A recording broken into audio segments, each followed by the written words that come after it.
नमस्कार साथियों, स्वागत है आप सभी का इस चैनल में। तो दोस्तों, आज के वीडियो में हम लोग खोटा व्याकरण से संबंधित प्रश्नों को डिस्कस करने वाले हैं, जो कि टोटल प्रश्न रहेंगे दोस्तों 155 प्रश्न रहेंगे, जो कि ये संज्ञा, सर्वनाम, विशेषण और कारक से संबंधित ये सभी प्रश्न यहाँ पर डाले गए हैं। और इन सभी को पूरे विस्तार में जानेंगे कि संज्ञा का प्रकार कितना होता है, उसका डिफिनेशन क्या होता है, सर्वनाम का प्रकार कितना होता है खोटा भाषा में, और विशेषण कारक, इन सभी को भी पूरे विस्तार में जानेंगे। तो वीडियो को अंत तक देखें। और जो लोग इस चैनल में नए हैं, जो लोग अभी तक इस चैनल को सब्सक्राइब नहीं किए हुए हैं, वो ज़रूर से ज़रूर सब्सक्राइब करें। और ये जो वीडियो है, ये जैसे से सीरियल में जो लोग पेपर 2 में खोटा को चूज किए हुए हैं, उन सभी के लिए ये वीडियो काफ़ी महत्वपूर्ण वीडियो है। तो पूरे अंत तक वीडियो को देखें। इसमें पहला प्रश्न है, जकर से शुद्ध शुद्ध पढ़ेक लिखेक बोलेक सीखल जाहे ओकरा जानल जाहे। मतलब जिससे शुद्ध शुद्ध पढ़ना, लिखना, बोलना और ये सीखा जाता है, उसको किस नाम से जाना जाता है, क्या जाना जाता है उसको। इसमें दिया गया व्याकरण, लिपि, भाषा, साहित्य। तो उसको क्या बोला जाता है, जिससे शुद्ध शुद्ध पढ़ना, शुद्ध शुद्ध लिखना, शुद्ध शुद्ध बोलना कोई इंसान जो है वो सीखता है। तो ये दोस्तों, ये व्याकरण से ही ये सीखा जाता है, शुद्ध शुद्ध पढ़ना, शुद्ध शुद्ध लिखना और शुद्ध शुद्ध बोलना। तो ये इसका correct answer option number A होगा। अब इसके बारे में जान लेते हैं, जो इसका डेफिनेशन होता है व्याकरण का, कि किसी भी भाषा को सही तरीके से और शुद्ध रूप में बोलने के लिए, लिखने के लिए और समझने के लिए कुछ नियम होते हैं, और उन्हीं नियमों को हम क्या कहते हैं, व्याकरण कहते हैं। तो ये इसका डेफिनेशन रहा। अब अगले प्रश्न की ओर बढ़ते हैं दोस्तों। अगला प्रश्न है, भाषा के सबले छोट खेचा के कहल जाहे। मतलब जो भाषा है, उसका सबसे छोटे टुकड़ा को क्या बोला जाता है। तो इसमें दिया गया है संज्ञा, सर्वनाम, विशेषण और डी में दिया गया है वर्ण।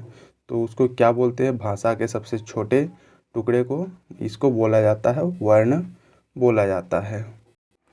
ये सभी दोस्तों बहुत बहुत बेसिक जो प्रश्न पूछे जा सकते हैं, उन सभी प्रश्नों को इसमें शुरू से लेके अंत तक ये डाला गया है। पहले छोटे छोटे प्रश्नों को डाला गया, उसके बाद धीरे धीरे प्रश्नों का जो लेवल है उसमें इसमें बढ़ाया गया है। तो शुरू देख के ये ना समझे कि बहुत इजी प्रश्न इसमें पूछा जाता है। तो चलिए बढ़ते हैं दोस्तों। इसमें जान लेते हैं, जो खोटा की जो वर्णमाला होती है, उसमें जो स्वर वर्ण और व्यंजन वर्ण होते हैं, उसको भी जान लेते हैं। तो इसमें दोस्तों, जो स्वर्ण वर्ण होता है खोटा वर्णमाला में, इसमें अ, आ, हर्ष ए, दीर्घ ए, हर्ष ओ, दीर्घ ओ, ए और ओ केवल इसमें स्वर्ण वर्ण में होते हैं। और ये भी दो प्रकार के होते हैं जो स्वर्ण वर्ण होते हैं, जिसमें से अगर देखा जाए हर्ष स्वर में ये अ, हर्ष ए, हर्ष उ आता है। और दीर्घ स्वर में अगर देखा जाए तो ये आ, दीर्घ ई, दीर्घ उ, ए और ओ आते हैं। ये सभी दीर्घ स्वर में आते हैं। और व्यंजन वर्ण में देखा जाए तो ये कोटा में निम्न व्यंजन ध्वनियों को व्यवहार, मतलब इसका यूज किया जाता है, जैसे कि क, ख, ग, घ, अंग का यूज नहीं किया जाता है। च, छ, ज, झ, ञ क्या यूज किया जाता है, ट, ठ, ड, ढ इस तरह यूज किया जाता है। त, थ, द, ध, न, प, फ, ब, भ, म, य, र, ल, व, स, ह, बस केवल इतना ही यूज किया जाता है। और ये सभी को मिला के ये टोटल 29 व्यंजन वर्ण जो है ये खोटा में यूज किए जाते हैं। ये जो दोनों दिख रहे होंगे, ढ़ और ढ, ये दोनों इसी के बस थोड़े से चेंजिंग रूप हैं। तो ये इन दोनों को भी अगर मिला लिया जाए तो ये टोटल 31 होता है। हालांकि 31 नहीं पूछा जाता है, टोटल 29 ही जो बेसिक चीज़ें हैं उन्हीं को इसमें पूछा जाता है। हालांकि आपको इससे रिलेटेड प्रश्न आगे के प्रश्नों में देखने को मिलेंगे। तो चलिए जानते हैं दोस्तों, अगले प्रश्न की ओर बढ़ते हैं।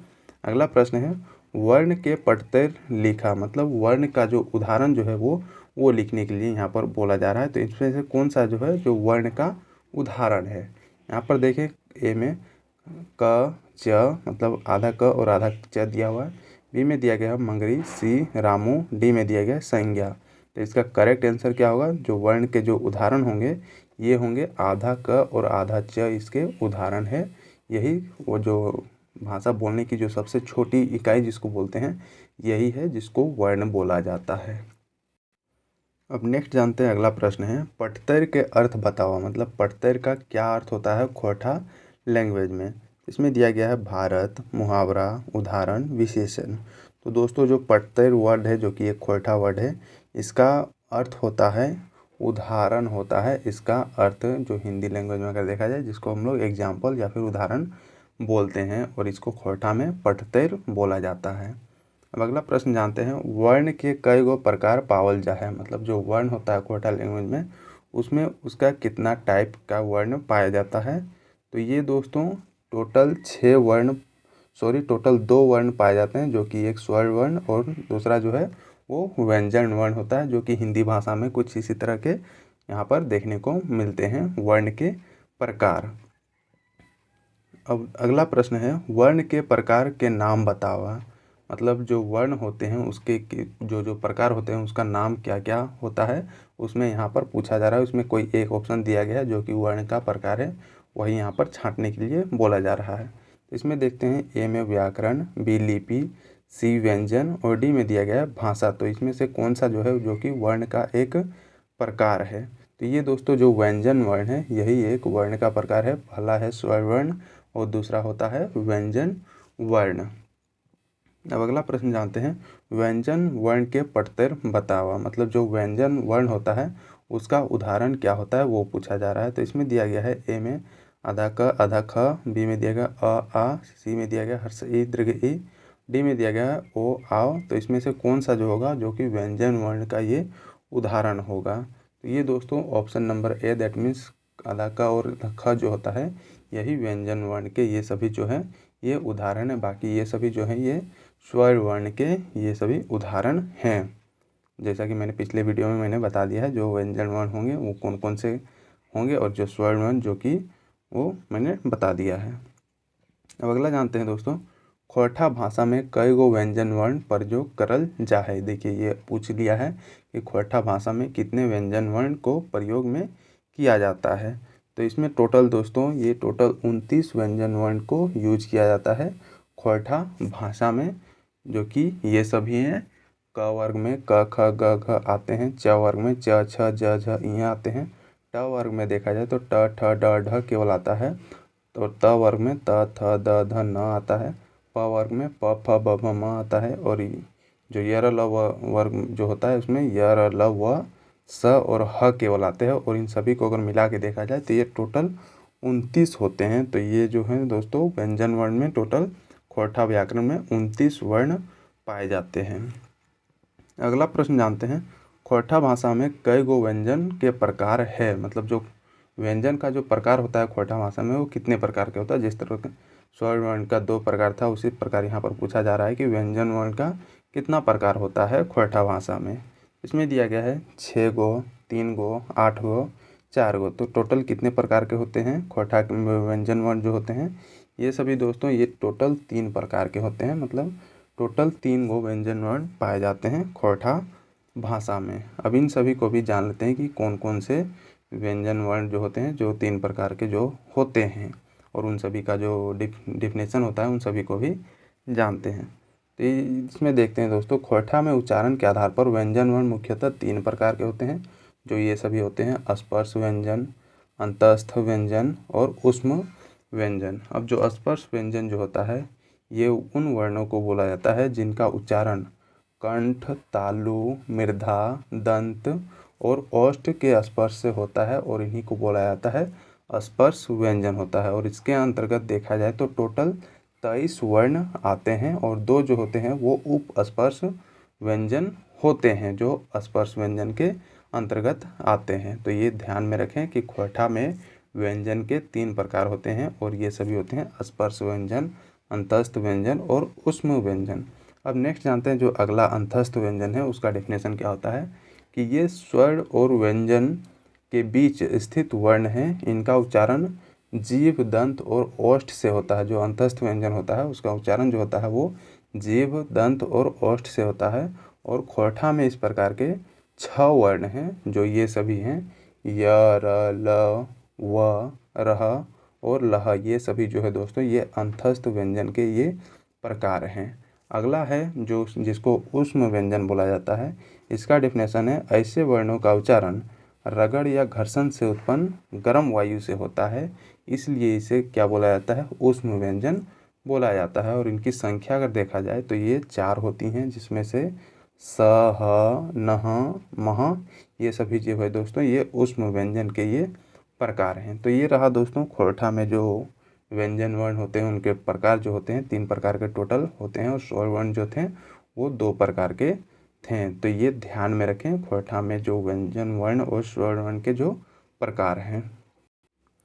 अब इसमें भी दोस्तों जो स्पर्श व्यंजन है उसके भी 5 प्रकार इसमें पाए जाते हैं, तो इसे भी जान लेते हैं। जो स्पर्श व्यंजन जो होता है उसके 5 प्रकार क्या क्या होते हैं और उन सभी की परिभाषा क्या होती है, और उन सभी के अंतर्गत जो वर्ण आते हैं उनको भी जान लेते हैं।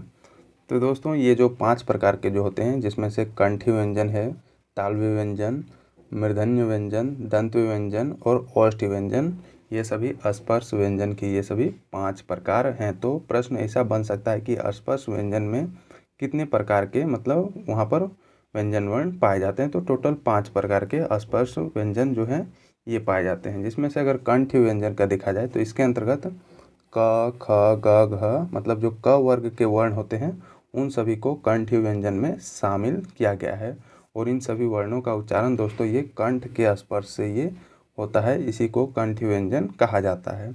अगला है जिसको तालव्य व्यंजन कहते हैं, इसके अंतर्गत च, छ, ज, झ, ञ जो कि जो च वर्ग के जो होते हैं उन सभी वर्णों को इसमें शामिल किया गया है, और इसका उच्चारण अगर देखा जाए तो ये तालु के स्पर्श से होता है। आप अगर उच्चारण कर रहे होगे, अगर पढ़ोगे क, ख, ग तो आपको कंठ से निकलेगा उसका, और च, छ, ज, झ, ञ पढ़ोगे तो ये तालु के स्पर्श से ये सभी जो आवाज़ जो होते हैं ये दोस्तों ये निकलते हैं, तो ये भी ध्यान में रखें। अगला है जिसको मूर्धन्य व्यंजन बोला जाता है, और इसके अंतर्गत जो ट वर्ग के वर्ण होते हैं जैसे ट, ठ, ड, ढ ये सभी शामिल होते हैं, और इसका उच्चारण अगर देखा जाए तो ये भी मूर्धा के स्पर्श से ये होते हैं। अगला व्यंजन वर्ण है जिसको दंत्व स्पर्श व्यंजन कहते हैं, इसके अंतर्गत त, थ, द, ध, न जो कि त वर्ग के जो वर्ण शामिल होते हैं इन सभी को दंत्व व्यंजन स्पर्श व्यंजन वर्ण में शामिल किया गया है, और इसका उच्चारण अगर देखा जाए तो ये दांत के स्पर्श से ये होता है। आप खुद ही उच्चारण करके इसको समझ सकते हो। त, थ, द, ध जो जीव जो होता है वो आगे के जो टीथ होते हैं, दांत होते हैं, उनसे स्पर्श होकर इन सभी का जो उच्चारण है वो ये निकलता है। नेक्स्ट है जिसको बोलते हैं ओष्ठी व्यंजन, और इसके अंतर्गत प, फ, ब, भ दैट मीन्स प वर्ग के जितने भी वर्ण होते हैं उन सभी को शामिल किया गया है, और इसका उच्चारण देखा जाए तो ये ओठ के स्पर्श से होता है। जब दोनों ओठ टच करते हैं तब इसका उच्चारण होता है, जैसे कि प, फ, ब, भ, म जब दोनों ओठ ऊपर नीचे वाले एक दूसरे से स्पर्श करते हैं तभी इन वर्णों का उच्चारण होता है। तो ये रहा दोस्तों स्पर्श व्यंजन के जो 5 प्रकार होते हैं, उन सभी को मैंने पूरे विस्तार से जो भी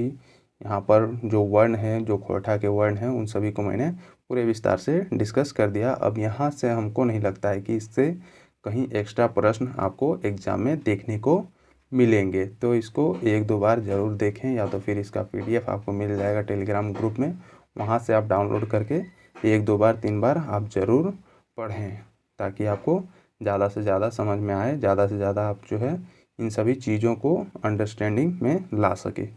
अब नेक्स्ट जानते हैं दोस्तों, अगला प्रश्न है एकर में कौन व्यंजन के प्रकार है, मतलब इनमें से कौन दिया गया है जो कि एक व्यंजन का ये प्रकार है। तो इसमें दिया गया है ह्रस्व, दीर्घ, द्वियो और ये स्पर्श। तो इनमें से कौन सा है जो व्यंजन का ये प्रकार है। तो जो दोस्तों स्पर्श जो है ये ही व्यंजन का प्रकार है। यहाँ पर आपको दिख रहा होगा, ये किधर गया, यहाँ पर, हाँ, व्यंजन के जो प्रकार है, जो ये पहला प्रकार है स्पर्श व्यंजन, दूसरा अंतस्थ व्यंजन और तीसरा ऊष्मीय व्यंजन। तो यही पूछा गया था कि इनमें से कौन सा जो है ये व्यंजन का प्रकार है। तो ये जो स्पर्श व्यंजन जो है यही एक व्यंजन का एक प्रकार है।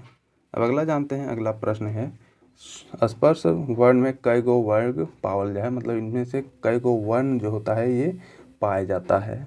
इसमें दिया गया 2 गो, 3 गो, 4 गो, 5 गो। तो टोटल कितने इसमें वर्ण पाए जाते हैं स्पर्श वर्ण में, इसमें टोटल ये पाए जाते हैं 5 गो वर्ण पाए जाते हैं। और ये सभी कौन कौन से हैं, यहाँ पर आपको दिख रहा होगा, ये कंठस्थ व्यंजन, तालव्य व्यंजन और मूर्धन्य व्यंजन, दंत व्यंजन और ओष्ठी व्यंजन, ये सभी जो है मतलब ये प्रकार पूछा जा रहा है कि कई गो प्रकार जो होता है स्पर्श वर्ण में पाए जाते हैं। ये टोटल 5 प्रकार के होते हैं, जो कि मैंने पिछले स्लाइड्स में ये डिस्कस कर दिया हूँ, और यहाँ पर भी मैंने डाल दिया है। ये टोटल 5 प्रकार के जो स्पर्श व्यंजन जो होते हैं वो सभी होते हैं। अब अगला जानते हैं दोस्तों। नेक्स्ट है स्पर्श वर्ण के उच्चारण हवे है। जो स्पर्श वर्ण जो होता है उसका उच्चारण कहाँ से होता है। इसमें दिया गया है कंठ, तालु, मृधा, ओष्ठ और ई में दिया गया ये सभी। तो इसका करेक्ट आंसर क्या होगा, ये सभी जो होते हैं इन्हीं सभी से जो होता है स्पर्श वर्ण का जो है उच्चारण किया जाता है। अगला जानते हैं क वर्ग के कहल जा है। मतलब क वर्ग के जितने भी वर्ण होते हैं उन सभी को क्या बोला जाता है। तो इन सभी को बोला जाता है कंठ वर्ण बोला जाता है, क्योंकि इन सभी का उच्चारण दोस्तों ये कंठ से किया जाता है। क, ख, ग, घ, उसमें आपको दिख रहा होगा कि कंठ से इन सभी का जो है उच्चारण निकलता है। अब नेक्स्ट जानते हैं खोरठा भाषा के क वर्ग में कई गो वर्ण है। मतलब क वर्ग में कई गो वर्ण होता है खोरठा भाषा में। तो इसके दोस्तों ये टोटल 4 वर्ण पाए जाते हैं जो क वर्ग के जो वर्ण होते हैं, और ये सभी होते हैं क, ख, ग, घ। बस इतना ही क वर्ग में होता है, इसमें अंग नहीं होता है खोरठा भाषा में। अब नेक्स्ट जानते हैं अगला क्या है दोस्तों। खोरठा भाषा क वर्ग में प्रयोग नाय करल जा है। मतलब क वर्ग में क्या नहीं प्रयोग किया जाता है। तो ये मैंने जो पिछले महीने बताया, ये अंग का प्रयोग नहीं किया जाता है, बाकी क, ख, ग, घ तक का यूज किया जाता है। बस अंग का प्रयोग क वर्ग में नहीं किया जाता है। अगला जानते हैं च वर्ग का उच्चारण स्थान बतावा। मतलब च जो वर्ग होते हैं वो कहाँ से उच्चारण किए जाते हैं। इसमें दिया गया है कंठ, तालु, मृधा, दंत। तो आप खुद ही उच्चारण करके देखिए च, छ, द, झ, ये सभी दोस्तों ये सभी का उच्चारण होता है तालु से। ये सभी का उच्चारण होता है जो च वर्ग के जो वर्ण होते हैं।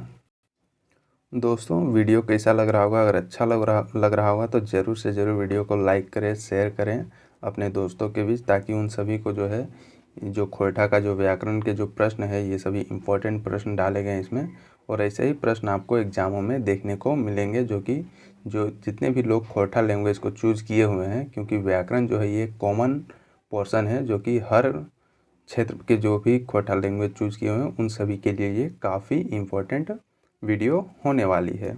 अब नेक्स्ट जानते हैं दोस्तों अगला प्रश्न क्या है। खोरठा भाषा च वर्ग में कई गो वर्ण पावल जा है। मतलब जो च वर्ग जो होता है उसमें कई गो वर्ण पाया जाता है खोरठा भाषा में। तो इसमें भी दोस्तों 5 गो वर्ण इसमें पाए जाते हैं जो च वर्ग में जो वर्ण होते हैं खोरठा भाषा में, और ये सभी होते हैं च, छ, ज, झ, इ होते हैं जो कि च वर्ग के होते हैं, और इन सभी का उच्चारण दोस्तों ये तालु से इसका उच्चारण होता है। अब अगला प्रश्न है खोरठा भाषा च वर्ग के कहल जा है। मतलब जो च वर्ग के जो वर्ण होते हैं उन सभी को क्या बोला जाता है। तो इसमें दिया गया है कंठ्य वर्ण, तालव्य वर्ण, मूर्धन्य वर्ण, और डी में दिया गया है दंत वर्ण। तो इसका करेक्ट आंसर क्या होगा, तो ये तालव्य वर्ण इन सभी को बोला जाता है, क्योंकि इन सभी का उच्चारण दोस्तों ये तालु से होता है।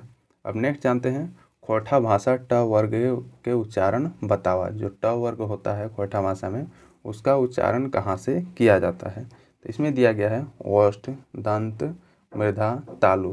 तो एक बार खुद से आप उच्चारण करके देखें कि ट वर्ग के जो होते हैं ट, ठ, ड, ढ, इन सभी का उच्चारण कहाँ से किया जाता है। तो ये आपको उच्चारण करते हुए आपको समझ में आ रहा होगा कि ये सभी का उच्चारण दोस्तों ये मृधा से ये किया जाता है। तो ट वर्ग के जितने भी वर्ण होते हैं उन सभी का उच्चारण दोस्तों ये मृधा से ही होता है। अब अगला जानते हैं खोरठा भाषा ट वर्ग में कई गो वर्ण पावल जाए। मतलब ट वर्ग में कितना वर्ण पाया जाता है खोरठा भाषा में। इसमें दिया गया है 2 गो, 4 गो, 6 गो, 8 गो। तो टोटल कितने वर्ण पाए जाते हैं ट वर्ग में। तो ये दोस्तों 4 गो वर्ण पाया जाता है खोरठा भाषा के ट वर्ग में, और इन सभी होते हैं ट, ठ, ड, ढ। ये सभी जो होते हैं ये ट वर्ग के वर्ण होते हैं, और ये जो दोनों आपको दिख रहे होंगे ये बस ड और ढ को ही मिलके ये बना हुआ है, तो इसको काउंट नहीं किया जाता है। अगला जानते हैं दोस्तों खोरठा भाषा ट वर्ग में प्रयोग नाय करल जा है। मतलब कौन सा किसको यूज़ नहीं किया जाता है ट वर्ग में। इसमें दिया गया ट, ठ, ड, न। तो इसमें दोस्तों न का यूज नहीं किया जाता है ट वर्ग में। यहाँ पर आपको दिख रहा होगा, यहाँ पर न कहीं दिख रहा है, नहीं दिख रहा है, तो इसका यूज नहीं किया जाता है। हालांकि हिंदी व्याकरण में न को यूज किया जाता है, लेकिन खोरठा में जो दोस्तों कुछ कुछ जो वर्ण है उन सभी का यूज नहीं किया जाता है। तो ये बस ध्यान में रखना है। अब अगला जानते हैं खोरठा भाषा में न के बदले प्रयोग करल जा। मतलब इसके बदले किस चीज़ का यूज किया जाता है। तो ये दोस्तों जो यहाँ पर भ है इसका शायद यूज किया जाता है, इसमें थोड़ा कन्फ्यूजन है तो इसको इग्नोर करें। वो आप अगर आपको पता होगा तो आप कमेंट में कमेंट करके बता सकते हो। अब नेक्स्ट जानते हैं अगला प्रश्न। खोरठा भाषा में ट वर्ग के कहल जाए, मतलब जो ट वर्ग होता है उसको क्या बोला जाता है खोरठा भाषा में। इसमें दिया गया है दंत वर्ण, मूर्धन्य वर्ण, तालव्य वर्ण और कंठ्य वर्ण। तो जो ट वर्ग जो होते हैं वो कहाँ से उच्चारण किए जाते हैं, ये सभी मूर्धन्य से उच्चारण किए जाते हैं, इसलिए इन सभी को मूर्धन्य वर्ण बोला जाता है, जो भी ट वर्ग के वर्ण होते हैं खोरठा भाषा के। अगला जानते हैं खोरठा भाषा में त वर्ग के उच्चारण भेल है। जो त वर्ग जो होता है उसका उच्चारण कहाँ से होता है, तो दोस्तों इसका जो उच्चारण होता है ये दंत से होता है, मतलब जहाँ दांत से ये जीभ को टच करके त थ द ध ये सभी बोला जाता है। अब अगला जानते हैं खोरठा भाषा त वर्ग में कई गो वर्ण है, मतलब त वर्ग जो होता है उसमें कई गो वर्ण पाया जाता है। तो इसमें दोस्तों टोटल 5 गो वर्ण पाया जाता है खोरठा भाषा के त वर्ग में, और ये सभी हैं त थ द ध न, ये सभी पांचों वर्ण हैं जो कि त वर्ग के वर्ण हैं। अगला प्रश्न है खोरठा भाषा में त वर्ग के कहल जाए, त वर्ग को क्या बोला जाता है खोरठा भाषा में, तो इसको बोलते हैं दोस्तों दंत वर्ण, क्योंकि इन सभी को का जो उच्चारण होता है ये दांत और जो जीभ होता है उसके टकराने से ये होता है। अब अगला जानते हैं खोरठा भाषा प वर्ग के उच्चारण भेल है, मतलब जो प वर्ग जो होता है उसका उच्चारण कहाँ से होता है, तो आप उच्चारण खुद से करके देखें प फ ब भ म। तो इन सभी का उच्चारण दोस्तों ये ओष्ठ से होता है, यही इसका करेक्ट आंसर होगा, जो ओठ से जो होता है ये प वर्ग का उच्चारण होता है। अब अगले प्रश्न की ओर बढ़ते हैं। अगला प्रश्न है खोरठा भाषा प वर्ग में कई गो वर्ण पावल जा है। तो जो प वर्ग का जो होता है दोस्तों उसमें टोटल 5 गो वर्ण पाया जाता है, प फ ब और भ और म होता है, ये सभी पांचों का यूज किया जाता है प वर्ग में। हालांकि ये जो है दोस्तों हिंदी व्याकरण में भी पांचों का यूज होता है और खोरठा व्याकरण में भी इन सभी पांचों का यूज होता है। अब अगला प्रश्न है खोरठा भाषा में प वर्ग के कहल जाए, प वर्ग को क्या बोला जाता है, तो इसको बोला जाता है ओष्ठी वर्ण बोला जाता है, क्योंकि इन सभी का उच्चारण ओष्ठ से किया जाता है, इसीलिए इन सभी को ओष्ठी वर्ण भी बोला जाता है। अगला प्रश्न है खोरठा भाषा में नासिक व्यंजन बताओ, मतलब इन सभी में कौन से जो व्यंजन है जो नासिक व्यंजन है। तो इसमें दिया गया है अंग, इय ये दोनों, और डी में दिया गया है न। तो इन सभी में कौन सा जो है जो नासिक व्यंजन है, तो ये जो इया जो है दोस्तों ये नासिक व्यंजन के अंतर्गत आता है, जो कि खोरठा भाषा में ये आते हैं। हालांकि आगे की स्लाइड में जानेंगे जो नासिक व्यंजन है उनके अंतर्गत क्या क्या आते हैं। इससे पहले जान लेते हैं खोरठा भाषा में कौन नासिक व्यंजन प्रयोग नाय करल जाए, मतलब इनमें से कौन सा जो है नासिक व्यंजन का यूज नहीं किया जाता है। तो ये दोनों का यूज नहीं किया जाता, जो अंग और न है इन दोनों का यूज नहीं किया जाता, बाकी ये मूर्धन्य जो है इसका यूज किया जाता है नासिक व्यंजन में। अगला है दोस्तों खोरठा भाषा में कौन नासिक वर्ण हके, मतलब इनमें से कौन सा जो है ये नासिक वर्ण होता है खोरठा भाषा में। तो ये दोस्तों इसमें दिया गया है इया, न, म। तो ये और डी में दिया गया है तीनों। तो इनमें से दोस्तों ये तीनों जो है ये नासिक व्यंजन जो वर्ण होते हैं इन सभी को कहा जाता है खोरठा भाषा में, और टोटल 3 ही होते हैं नासिक व्यंजन वर्ण खोरठा भाषा में। ये आपको दिख रहा होगा जो कंठी वर्ण जो होते हैं अ आ क ख ग ये सभी होते हैं, तालव्य जो होते हैं ह्रस्व दीर्घ छ छ ज ये सभी होते हैं, मूर्धन्य ट ठ ड ढ ढ, और दंत जो होते हैं त थ द ध न ये सभी होते हैं। हालांकि इनमें से ये हिंदी का है, इनमें से कुछ कुछ जो वर्ण हैं जो कि खोरठा में यूज नहीं किए जाते हैं, तो ये भी ध्यान में रखें। और जो नासिक व्यंजन जो होते हैं इनमें से होते हैं य, न, म ये सभी दोस्तों ये नासिक व्यंजन के ये प्रकार हैं। और इसमें देखा जाए दंतोष्ठी तो ये व है, कंठ तालव्य ये ए है, ओष्ठोष्य ये ओ है, जो कि ये सभी जो है व्यंजन वर्ण के ये जो वर्गीकरण है जो कि इनका उच्चारण के आधार पे ये वर्गीकरण किया गया है, तो ये भी ध्यान में रखें। इसमें से कुछ कुछ को हटा दें तो ये सभी जो है दोस्तों ये खोरठा के भी कहलाएंगे, हालांकि ये हिंदी के मैंने डाले हुए हैं। अब नेक्स्ट जानते हैं दोस्तों अगला क्या है कंठ में शामिल वर्ण बतावा। जो कंठ जो होता है उसमें कौन कौन से वर्ण को शामिल किया गया है ये बतावा होगा। तो इसमें दिया गया है क ख ग घ में दिया क ख ग अंग, हालांकि अंग का तो खोरठा में यूज नहीं होता है। सी में दिया गया छ छ ज झ इया, टी में दिया गया ट ठ ड ढ ना। तो जो कंठ से जो उच्चारण होते हैं वे सभी कौन होते हैं? तो ये दोस्तों क ख ग घ जो होते हैं ये खोरठा में ये उच्चारण किए जाते हैं। यहाँ पर बस एक एक्स्ट्रा ऐड किया गया है अंग, जो कि ये गलत होगा। ऑप्शन नंबर ए इसका करेक्ट आंसर होगा। अब नेक्स्ट जानते हैं अगला प्रश्न, तालु में शामिल वर्ण बताओ। जो तालु जो होता है जिससे उच्चारण किया जाता है, जो वर्ण तालु से उच्चारण होते हैं उन सभी के वर्ण को ये पूछा जा रहा है। तो कौन कौन से वर्ण जो है जो तालु से उच्चारण किए जाते हैं? तो इसमें दिया गया है क ख ग घ, क ख ग घ ङ, ख ड ज घ इया और प फ ब भ म। तो इनमें से कौन सा है जिसको तालु से उच्चारण किया जाता है? तो दोस्तों ये हालांकि यहाँ पर ऑप्शन कुछ गलत हैं। च छ ज झ जो इया जो होते हैं ये सभी का उच्चारण तालु से किया जाता है। यहाँ पर कुछ ये गलत मिसटाइप हो गया है तो उसे आप इग्नोर करें। च छ ज झ इया जो होते हैं उन सभी का उच्चारण तालु से किया जाता है। अब नेक्स्ट जानते हैं दोस्तों, मृधा में शामिल वर्ण हके। जो मृधा से उच्चारण जो होते हैं उन सभी में कौन कौन से वर्ण शामिल होते हैं, ये प्रश्न पूछा जा रहा है। तो इसमें दिया गया है प फ ब भ म, ये तो ओष्ठ से होता है। त थ द ध न ये मृधा ये दंत से होता है। ट ठ ड ढ न ये मृधा से होता है, लेकिन जो खोरठा में जो होता है ये न को शामिल नहीं किया गया है। तो इसका करेक्ट आंसर ट ठ ड ढ केवल होगा। मतलब मृधा में जो शामिल वर्ण जो होते हैं खोरठा लैंग्वेज में ये ट ठ ड ढ ही केवल होते हैं। अब अगला जानते हैं, दंत में शामिल वर्ण बतावा। जो दांत से उच्चारण किए जाते हैं तो ये सभी इन सभी का उच्चारण किया जाता है दंत से। ये त थ द ध न का उच्चारण किया जाता है दंत में जो शामिल वर्ण होते हैं।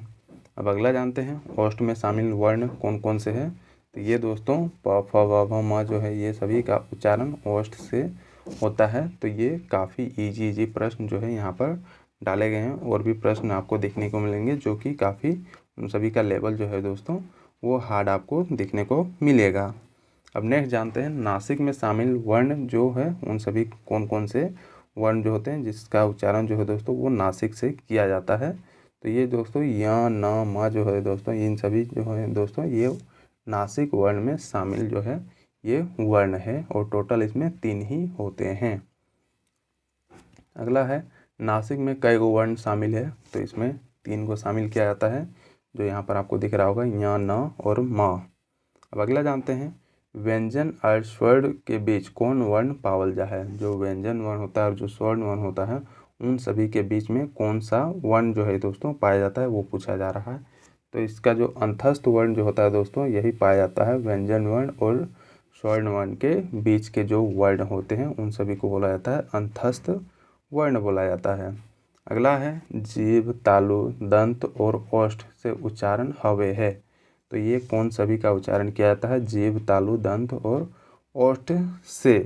तो ये जो अंतस्थ वर्ण जो होता है इन सभी वर्णों को उच्चारण किया जाता है। इन सभी से मिलके ये उच्चारण होता है। इसमें जीभ का यूज किया जाता है, तालु का, दंत का भी और ओष्ठ का भी यूज किया जाता है अंतस्थ वर्ण के उच्चारण के लिए।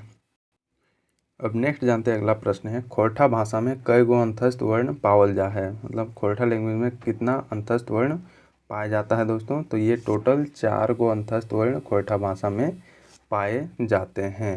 अगला है, अंतस्थ वर्ण में शामिल जो वर्ण है वो सभी कौन कौन से हैं जो 4 गो होते हैं। तो ये दोस्तों य र ल व जो होते हैं यही सब जो है ये अंतस्थ वर्ण खोरठा भाषा में ये कहलाते हैं, जो कि स्वर्ण वर्ण और व्यंजन वर्ण के बीच के ये वर्ण कहलाते हैं जिन सभी को अंतस्थ वर्ण बोला जाता है। अगला है, खोरठा भाषा में व के बदले में प्रयोग हवे है। मतलब व के बदले में किस चीज़ का यूज किया जाता है खोरठा भाषा में? तो इसमें दिया गया है ब फ प म। तो किसका यूज किया जाता है व के बदले? ये ब का यूज किया जाता है खोरठा भाषा में व के बदले।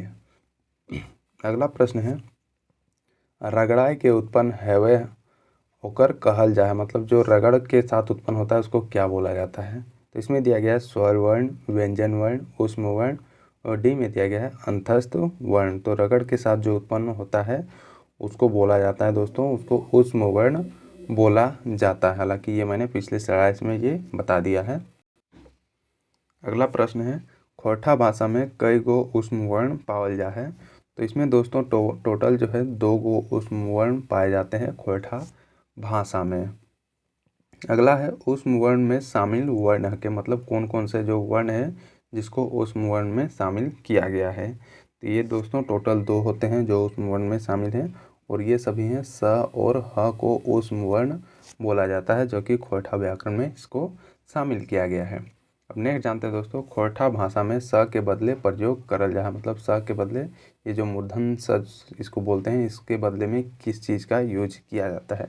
तो इसमें दोस्तों टोटल जो है खोरठा भाषा में एक ही स का यूज किया जाता है जो कि ये स का यूज किया जाता है और ये भी इसके बदले में इसका यूज किया जाता है। अगला जानते हैं खोरठा भाषा में स के बदले में प्रयोग करल जा है। तो ये भी आपको दिख रहा होगा इस स के बदले में भी क्या यूज किया जाता है दोस्तों, इसके बदले में यूज किया जाता है इसी स का यूज किया जाता है खोरठा भाषा में, जो कि मैंने बता दिया है केवल एक ही स का यूज किया जाता है खोरठा भाषा में, वो भी इसका यूज किया जाता है। अब नेक्स्ट जानते हैं खोरठा भाषा में य के जगह प्रयोग करल जा है मतलब य के जगह में किस चीज़ का यूज किया जाता है खोरठा भाषा में। तो इसके जगह दोस्तों ज का यूज किया जाता है। आप अगर उच्चारण करोगे य ज इन सभी का उच्चारण लगभग आपको सेम मिलेगा और ये खोरठा भाषा में ज का यूज किया जाता है मतलब प्रयोग किया जाता है कभी कभी ऐसे ऐसे जगहों में जहाँ पर अगर थोड़ा लंबा उच्चारण करना हो तो उसमें ज का यूज किया जाता है। अब नेक्स्ट जानते हैं खोरठा भाषा में प्रयोग नाय करल जाए मतलब किसका इनमें से किसका यूज नहीं किया जाता है खोरठा भाषा में। तो ये दोस्तों जो धनसर जो शायद इसको बोलते हैं इसका यूज नहीं किया जाता है खोरठा भाषा में। इसके जगह पे क्या यूज किया जाता है इस स का यूज किया जाता है और बाकी ये सभी का तो यूज होता ही है खोरठा भाषा में। अगला जानते हैं खोरठा भाषा में प्रयोग नाय करल जा है मतलब इनमें से किसका प्रयोग नहीं किया जाता है खोरठा भाषा में। तो ये भी यही होगा ऑप्शन नंबर सी और इसके जगह क्या यूज किया जाता है ये स का यूज किया जाता है।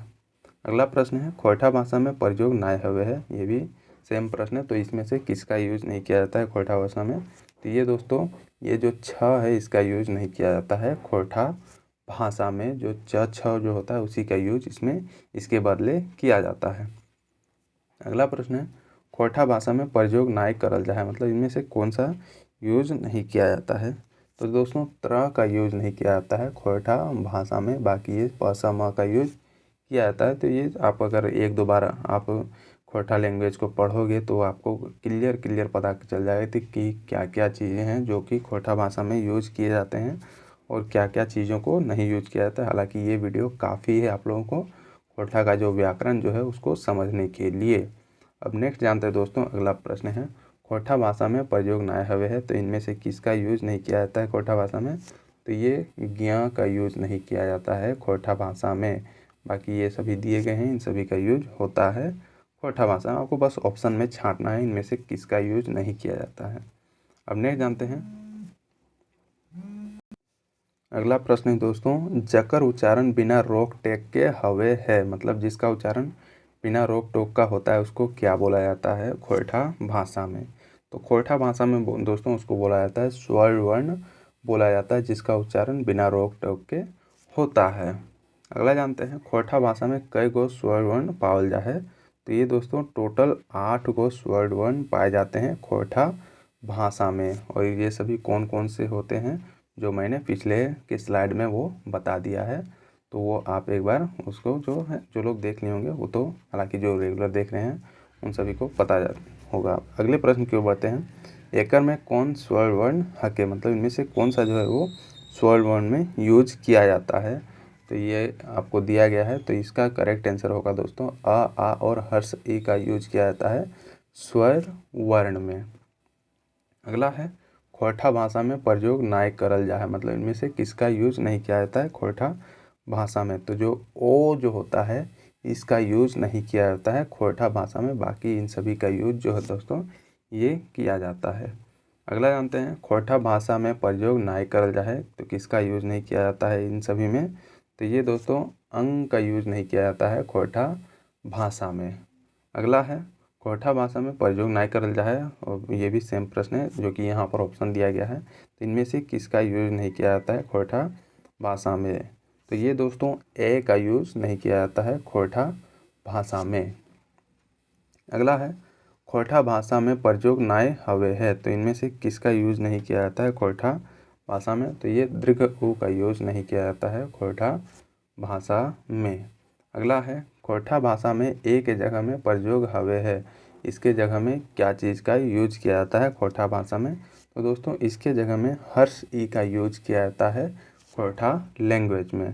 अगला प्रश्न है खोरठा में ओ के जगह प्रयोग हवे है, मतलब किस चीज़ का यूज होता है ओ के जगह? तो इसके जगह दोस्तों खोरठा लैंग्वेज में हर्ष ऊ का यूज किया जाता है और इसका यूज नहीं किया जाता है, ओ का यूज नहीं की होता है खोरठा भाषा में। तो ये सभी दोस्तों प्रश्न जो है काफ़ी इंपॉर्टेंट प्रश्न है। वैसे ऐसे प्रश्न जो है दोस्तों आपको एग्जाम में देखने को हूबहू मिलेंगे, बस छांटने को मिलेंगे कि किसका यूज नहीं किया जाता है।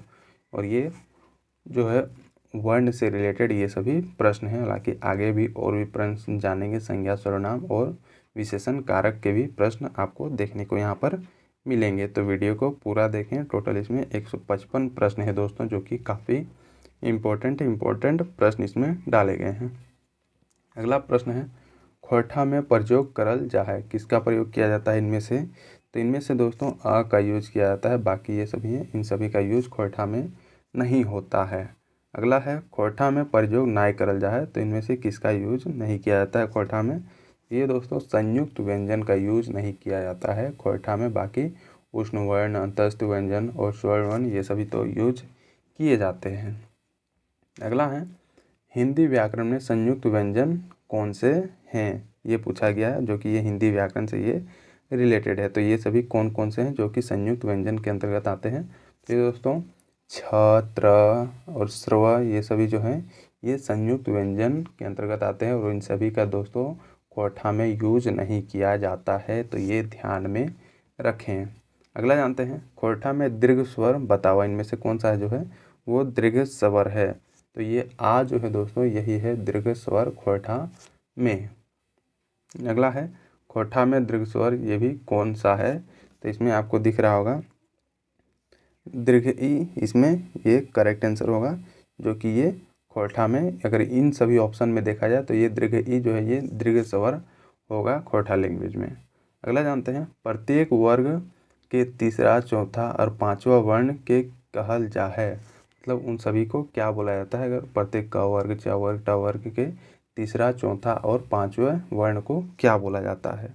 ये आपको एक नया प्रश्न आपको देखने को मिल रहा हो, जो कि थोड़ा ये डिफ़िकल्ट प्रश्न है। तो इसमें दिया गया है घोष वर्ण, अघोष वर्ण, ऊष्म वर्ण और संयुक्त वर्ण। तो वो जो तीसरा, चौथा और पांचवा वर्ण जो होता है प्रत्येक वर्ग में, उन सभी को क्या बोला जाता है? इन सभी को बोला जाता है दोस्तों घोष वर्ण बोला जाता है। तो ये ध्यान में रखें और ये काफ़ी इम्पोर्टेंट प्रश्न एक में से इसमें आपको देखने को मिल रहा होगा, मतलब ये काफ़ी वीवीआई प्रश्न इसको कह सकते हैं। अब नेक्स्ट जानते हैं अगला प्रश्न घोष वर्ण में शामिल करल गेल है, किन किन को घोष वर्ण में शामिल किया गया है इनमें से? तो इसमें से दिया गया है क, ख, ग, ज, झ, य, ट, ठ, ड, प, फ, ब, म। जो तीसरा, चौथा या फिर जो पांचवा होगा उन सभी को क्या बोला जाता है? घोष वर्ण बोला जाता है। तो यहाँ पर आपको देख रहे होंगे क जो है पहला है, ट भी पहला है, प भी पहला है, तो ये तीनों तो नहीं ही होंगे। इसका ऑप्शन नंबर बी जो होगा ये ज, झ, य जो है ये घोष वर्ण में ये शामिल किए गए हैं। अगला प्रश्न है घोष वर्ण में कौन वर्ण शामिल है? तो इनमें से कौन सा जो वर्ण है जो घोष वर्ण में शामिल किया गया है? तो इसमें दिया गया है स्वर वर्ण, व्यंजन वर्ण, अंतस्थ वर्ण और ऊष्म वर्ण। तो किसका शामिल किया गया है घोष वर्ण में? ये दोस्तों अंतस्थ वर्ण को शामिल किया गया है घोष वर्ण में। अब नेक्स्ट जानते हैं दोस्तों घोष वर्ण में कौन वर्ण शामिल नाय हवे है, मतलब घोष वर्ण में कौन से वर्ण को शामिल नहीं किया जाता है, जिनमें से यहाँ पर 4 ऑप्शन दिए गए हैं। तो इसमें दोस्तों जो व जो है ये घोष वर्ण में शामिल नहीं होता है, बाकी ये सभी जो है ये होते हैं। अगला है प्रत्येक वर्ग का पहला और दूसरा वर्ण कहल जा है, मतलब जो पहला और दूसरा जो वर्ण होता है उसको क्या बोला जाता है? तो पिछले स्लाइड में मैंने क्या बताया? घोष वर्ण, जो कि दूसरा, तीसरा, चौथा जो वर्ण होता है उसको घोष वर्ण बोला जाता है। और इसमें क्या पूछा जा रहा है? पहला और दूसरा वर्ण को क्या बोला जाता है? तो इसको दोस्तों इसको बोला जाता है अघोष वर्ण बोला जाता है। तो ये ध्यान में रखें, ये भी काफ़ी अच्छा प्रश्न है। अब नेक्स्ट जानते हैं अघोष वर्ण में शामिल वर्ण हके, मतलब इनमें से किसको अघोष वर्ण में शामिल किया गया है। तो ये आप खुद ही आप इसको लगाएं इस प्रश्न को, तो आपको अच्छा रहेगा। तो ये दोस्तों ऑप्शन नंबर डी जो है ये त थ जिसको बोलते हैं ये अघोष वर्ण में है। ये आपको दिख रहा होगा, ये पहला और दूसरा ही वर्ण है। बाकी ये सभी जो है दोस्तों दूसरा तीसरा या फिर तीसरा चौथा या फिर चौथा पांचवा ये सभी वर्ण है। तो जो पहला और दूसरा जो वर्ण होता है कोई भी वर्ग का, उसको क्या बोला जाता है, अघोष वर्ण बोला जाता है। और दूसरा तीसरा या फिर तीसरा चौथा या फिर पांचवा रहेगा तो उसको बोला जाता है घोष वर्ण उसको बोला जाता है। तो ये डिफिनेशन ध्यान में रखें। अब अगला जानते हैं, अघोष वर्ण में कौन वर्ण शामिल है। तो इसमें से किसको अघोष वर्ण में शामिल किया गया है। इसमें दिया गया अंतस्थ वर्ण, ऊष्म वर्ण, स्पर्श वर्ण, संयुक्त वर्ण। तो दोस्तों जो ऊष्म वर्ण जो होते हैं उन सभी को अघोष वर्ण में शामिल किया जाता है। अगला प्रश्न है, अघोष वर्ण में कौन शामिल है। इनमें से कौन सा जो है जो कि अघोष वर्ण में शामिल है। तो ये दोस्तों जो स जो है इसको अघोष वर्ण में शामिल किया गया है। अगला प्रश्न है दोस्तों, अघोष में कौन वर्ण शामिल ना है। इनमें से कौन सा जो है जो कि अघोष वर्ण में शामिल नहीं है। तो ये जो प और स है दोस्तों ये दोनों जो है ये अघोष वर्ण में शामिल नहीं है और इसका correct answer option number C हो जाएगा। अगला जानते हैं, हर एक वर्ग के पहला तीसरा और पांचवा वर्ण कहल जा है। तो उनमें से मतलब इनमें से किसको बोला जाता है जो कि हर एक वर्ग का पहला तीसरा और जो पांचवा वर्ण जो होता है दोस्तों, तो इन सभी को बोला जाता है अल्प प्राण वर्ण कहा जाता है, जो कि हर एक वर्ग का पहला तीसरा और पांचवा जो वर्ण होता है। अब देखते हैं अल्प प्राण में शामिल वर्ण लागे। इनमें से कौन सा जो है जो कि अल्प प्राण में ये शामिल वर्ण है। तो इनमें से दिया गया है दोस्तों क ख ग घ अंग त थ द, यहाँ पर था नहीं होगा ये थ होगा। और डी में दिया गया प ब म। तो इनमें से कौन सा है दोस्तों जो कि अल्प प्राण में है। और अल्प प्राण का डेफिनेशन क्या होता है, जो पहला तीसरा और पांचवा वर्ण को शामिल किया जाता है उसको अल्प प्राण बोला जाता है। तो इसमें से आप खुद ही पता लगा लें कि इसमें से कौन सा अल्प प्राण होगा। तो इसमें से आपको दिख रहा होगा प जो है जो कि पहला वर्ण है, उसके बाद जो ब जो है ये तीसरा वर्ण है, और ये जो म है ये जो मतलब चौथा या फिर पांचवा जिसको बोलते हैं। तो यही इसका ऑप्शन नंबर डी ये करेक्ट आंसर होगा। अल्प प्राण में शामिल ये सभी वर्ण है। ये भी काफ़ी एक इम्पॉर्टेंट प्रश्न है, मतलब ये कॉम्प्लिकेटेड प्रश्न के अंतर्गत इसको डाल सकते हैं। इसमें आपको कन्फ्यूजन काफ़ी हो सकती है। तो इसका डेफिनेशन ध्यान में रखें, पहला तीसरा और पांचवा वर्ण होता है इसमें। तो ये सभी इसी से आपको पता लग पाएगा कि कौन सा पहला है, कौन सा तीसरा है और कौन सा पांचवा है। अब नेक्स्ट जानते हैं, अगला प्रश्न है अल्प प्राण में शामिल वर्ण हके। मतलब इनमें से कौन सा जो है जो अल्प प्राण में ये शामिल वर्ण है। इसमें दिया गया है ऊष्म वर्ण, अंतस्थ वर्ण, संयुक्त वर्ण और स्वर्ण वर्ण। तो अल्प प्राण में किसको शामिल किया जाता है, तो ये अंतस्थ वर्ण को शामिल किया जाता है अल्प प्राण में। अब नेक्स्ट जानते हैं, अगला है अल्प प्राण में प्रयोग नाय करल जा है। मतलब किसका प्रयोग नहीं किया जाता है अल्प प्राण में। तो ये दोस्तों व का यूज नहीं किया जाता है अल्प प्राण में। अगला है हर एक वर्ग का दूसरा और तथा चौथा वर्ण कहल जा है। मतलब दूसरा और चौथा वर्ण को क्या बोला जाता है। तो जो आप पिछले स्लाइड में देखे होंगे जो अल्प प्राण जो होता है उसमें पहला तीसरा और पांचवा उसमें होता है। तो इसमें पूछा जा रहा है दूसरा और चौथा वर्ण को क्या बोला जाता है। तो इसको बोला जाता है दोस्तों महाप्राण वर्ण इसको बोला जाता है, जो दूसरा और चौथा वर्ण को इसमें शामिल किया जाता है। तो ये भी एक डेफिनेशन है जो कि काफ़ी इंपॉर्टेंट है। यहाँ से आपको प्रश्न देखने को मिल सकते हैं जो कॉम्प्लिकेटेड प्रश्न के अंतर्गत ये सभी प्रश्न आएंगे। तो महाप्राण में कौन कौन से वर्ण शामिल होते हैं, जो दूसरा और जो चौथा वर्ण होता है उसमें उन सभी वर्णों को महाप्राण वर्ण बोला जाता है। और अल्प प्राण बोला जाता है पहला तीसरा और पांचवें जो वर्ण होते हैं उन सभी को अल्प प्राण बोला जाता है। अब अगला जानते हैं महाप्राण में शामिल वर्ण लागे। मतलब इनमें से कौन सा जो है जो महाप्राण में शामिल वर्ण है। तो दोस्तों जो ठ और जो ढ है ये सभी महाप्राण में शामिल वर्ण है। जैसे कि ठ आपको दिख रहा होगा जो दूसरा है और ड जो है ये चौथा है दोस्तों। अब नेक्स्ट जानते हैं, अगला प्रश्न है महाप्राण में कौन वर्ण शामिल करल गेल है। मतलब महाप्राण में कौन सभी वर्णों का यूज किया गया है। तो इसमें दोस्तों ऊष्म वर्ण को शामिल किया गया है महाप्राण वर्ण में। अब अगला है महाप्राण में कौन वर्ण प्रयोग नाय हवे है, इनमें से किसका प्रयोग नहीं किया जाता है महाप्राण वर्ण में। तो इसमें दिया गया है स स ह, ये सभी जो दिए गए हैं ऑप्शन ए बी सी में डी में, तो इनमें से किसका प्रयोग नहीं किया जाता है महाप्राण वर्ण में। तो इसमें ऑप्शन नंबर ए जो है दोस्तों, इसका यूज नहीं किया जाता है महाप्राण वर्ण में, बाकी ये सभी जो है स ह का यूज किया जाता है। अगला जानते हैं महाप्राण में कौन वर्ण प्रयोग नाय हवे, ये भी सेम प्रश्न यहाँ पर पूछा गया है। हालांकि इसमें ऑप्शन आपको अलग अलग डिफरेंट देखने को मिल रहे होंगे। तो इसका करेक्ट आंसर होगा दोस्तों, ये जो स जो है इसका यूज नहीं किया जाता है महाप्राण वर्ण में, बाकी ये स और ये ह का यूज तो होता ही है महाप्राण वर्ण में। अगला प्रश्न है खोरठा भाषा में छ के बदले में प्रयोग करल जा है, मतलब किसका यूज किया जाता है छ के बदले में। तो इसमें दोस्तों ख और छ ये दोनों होते हैं, इन दोनों का यूज किया जाता है इस छ के बदले में। तो इसका ऑप्शन नंबर सी ये जो है ये करेक्ट आंसर हो जाएगा। अगला प्रश्न है खोरठा भाषा में त्र के बदले में प्रयोग करल जा है, मतलब त्र के बदले में किसका यूज किया जाता है खोरठा भाषा में। तो इसमें दोस्तों त र जो होता है इसका यूज किया जाता है त्र के बदले में। ये जो त्र लिखा जाता है इसको यूज नहीं किया जाता है खोरठा भाषा में, इसके जगह में त र लिखा जाता है।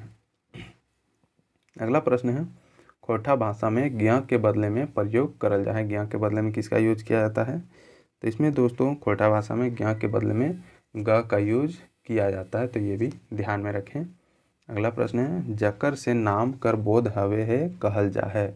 अब यहाँ से आपको प्रश्न चेंज मिलेंगे, यहाँ से आपको संज्ञा सर्वनाम और विशेषण कारक के सभी प्रश्न आपको देखने को मिलेंगे, वो भी पार्ट वाइज में। पहले संज्ञा, उसके बाद सर्वनाम, उसके बाद विशेषण, उसके बाद कारक के प्रश्न यहाँ पर देखने को मिलेंगे, जो कि काफ़ी इंटरेस्टिंग प्रश्न होने वाली है।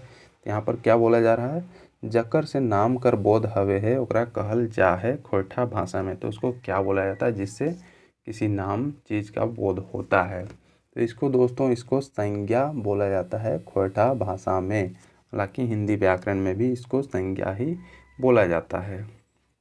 इसमें जानते हैं अगला प्रश्न है संज्ञा के कई गो प्रकार पावल जा है। तो दोस्तों खोरठा भाषा में अगर देखा जाए तो संज्ञा के 5 गो प्रकार पावल जा है। हालांकि आगे के स्लाइड्स में जानेंगे संज्ञा और उसके जो प्रकार होते हैं उन सभी को पूरे डिटेल में जानेंगे, तो ये आगे देखते रहें। अब इसमें आ गया है जो खोरठा जो भाषा जो होता है दोस्तों, जो खोरठा व्याकरण जो होता है उसमें संज्ञा के 5 गो भेद हवे है, मतलब होता है। और ये सभी भेद कौन कौन से हैं, जातिवाचक संज्ञा, व्यक्तिवाचक जिसको व्यक्तिवाचक संज्ञा भी बोला जाता है, भाववाचक संज्ञा, और हैं समूहवाची संज्ञा, और डी में दिया है मतलब 5वां जो है ये द्रव्यवाची संज्ञा जो है खोरठा भाषा में ये सभी यूज किया जाता है। हालांकि ये सभी दोस्तों ये हिंदी व्याकरण में भी यूज किए जाते हैं। तब चलिए एक एक करके जानते हैं। जो जातिवाचक संज्ञा जो होता है इसका डेफिनेशन क्या होता है खोरठा व्याकरण में। तो वैसन शब्द गुला ई जो है गाछाएँ राखल जा है जेकर से गोटा जाइत समुदाय के बोध हेवे है, उसको क्या बोला जाता है जातिवाचक संज्ञा बोला जाता है। खांधाई का मतलब होता है दोस्तों इस जगह में, मतलब इस इलाके में, मतलब जातिवाचक संज्ञा के स्थान पे जो होता है उसी को बोला जाता है खांधाई। मतलब इसको बोल सकते हैं कि एक जगह में जो इस जगह में आते हैं उसी को खांधाई बोला जाता है। अगला प्रश्न अगला है व्यक्तिवाचक संज्ञा, जिसको व्यक्तिवाचक संज्ञा भी बोलते हैं। तो इसमें है दोस्तों वैसन शब्द जकर से कोनो खास व्यक्ति ठाव आदिक नाम के बोध कराव है ओकरा कब की बोलल जा है व्यक्तिवाचक संज्ञा बोलल जा है। जैसे कि अगर देखा जाए उदाहरण में पारसनाथ, लुगु, जिनगा, दामोदर, चरकू, मंगरा, रांचीरू, ये सभी जो है दोस्तों ये व्यक्तिवाचक संज्ञा के उदाहरण है। अगला है जिसको भाववाचक संज्ञा बोला जाता है। इसमें है दोस्तों जे शब्द गुला से कोनो चीजेक अवस्था, स्थिति, भार, भाव के बोध हवे है तकरा भाववाची संज्ञा कहल जा है। जैसे कि गिदराली, बुढ़ारी, बड़ौगिरी, ऐगली, पछली, टांगी, ये सभी ये दोस्तों भाववाचक संज्ञा, मतलब किसी चीज़ का भाव को दिखा रहा है कि वो बुढ़ा हो गया, बच्चा है, ये सभी चीज़ें हैं जो भाव को संबोधित करते हैं। अब नेक्स्ट जानते हैं समूहवाची संज्ञा जो होता है।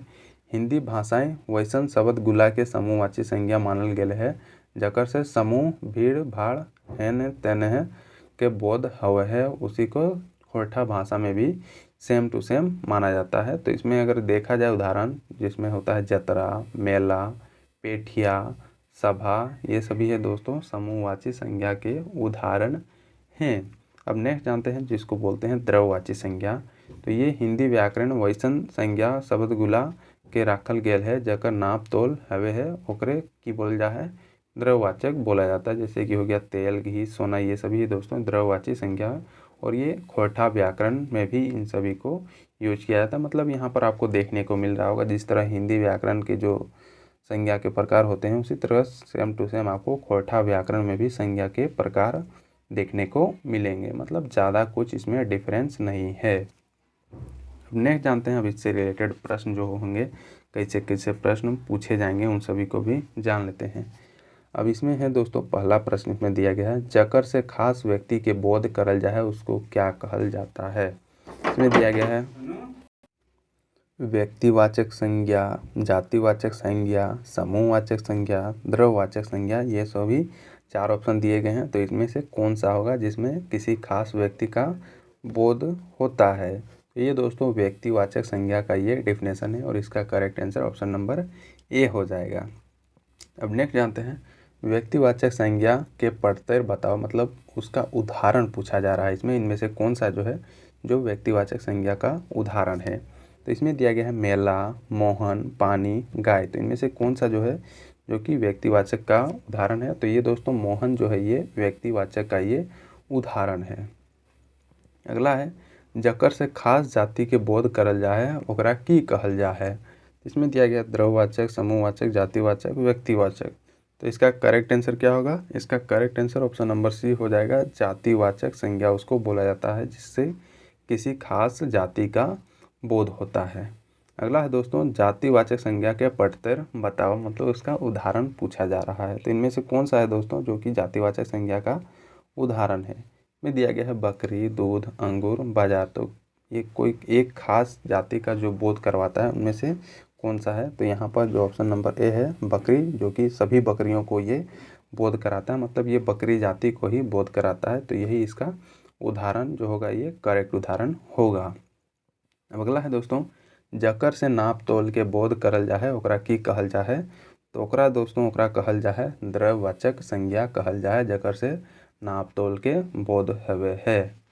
अब अगला जानते हैं द्रववाचक संज्ञा के प्रत्यय बताओ, मतलब इसका उदाहरण बतावा। तो इनमें से कौन सा है जो द्रववाचक संज्ञा के उदाहरण है।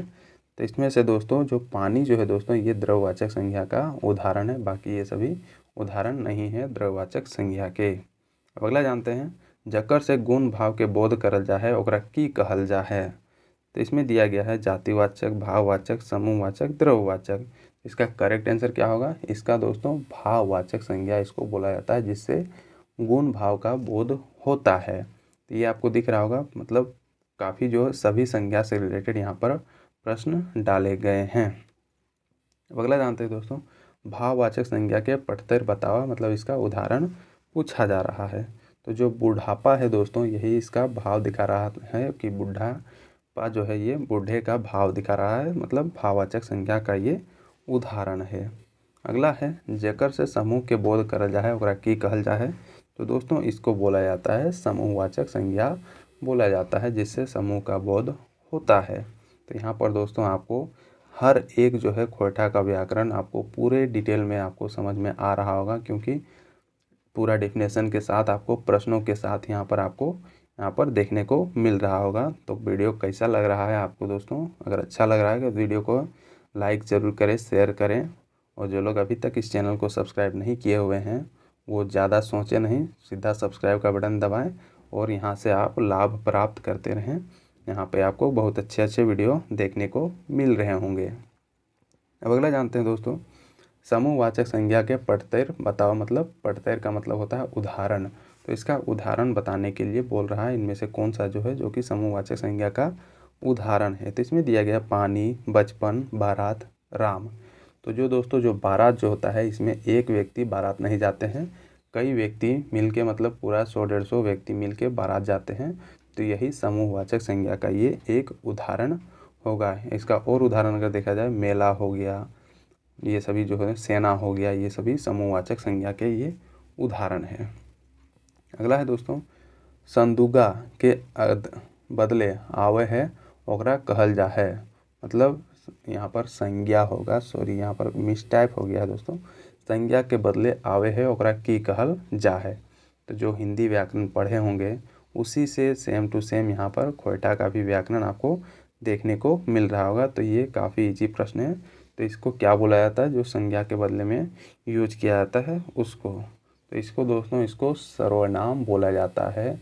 तो अब जानेंगे दोस्तों हम लोग सर्वनाम के बारे में, पूरे विस्तार से जानेंगे। उसके जो प्रकार होते हैं उन सभी चीज़ों को भी इसमें जानेंगे।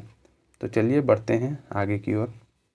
इसमें पूछा गया है, अगला प्रश्न है, हम तोय एकर ओकर केकर पढ़ते लागे। मतलब ये सर्वनाम ये सभी हैं, तो ये किसका उदाहरण है, हम तोय एकर ओकर केकर।